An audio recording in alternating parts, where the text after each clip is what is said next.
رات کے اندھیرے میں موبائل کی چمکتی روشنی میں کچھ چمکتے ہوئے الفاظ، نیند سے بوجھل آنکھیں اور کچھ تعریفی کلمات، چند مستقبل کی باتیں اور ہونٹوں پر عجیب سی مسکراہٹ، مکمل سرشاری اور دو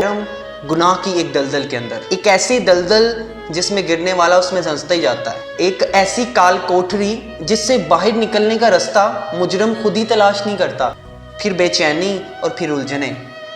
اور پھر بڑے بڑے فلسفوں پر اللہ کا حکم سب سے پہلے سمجھنے والے اور سب سے پہلے آگے رکھنے والے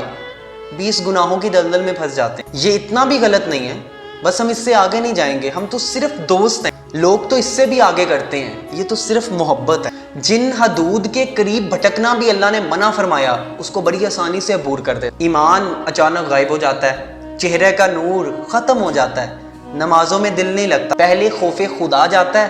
پھر نمازیں جاتی ہیں، پھر عبادتیں جاتی ہیں، پھر حیا، پھر پردہ، اور اینڈ پہ ایمان بھی چلا جاتا ہے۔ آخر میں رہ کیا جاتا ہے؟ خالی دل اور 2 نامحرموں کی باتیں۔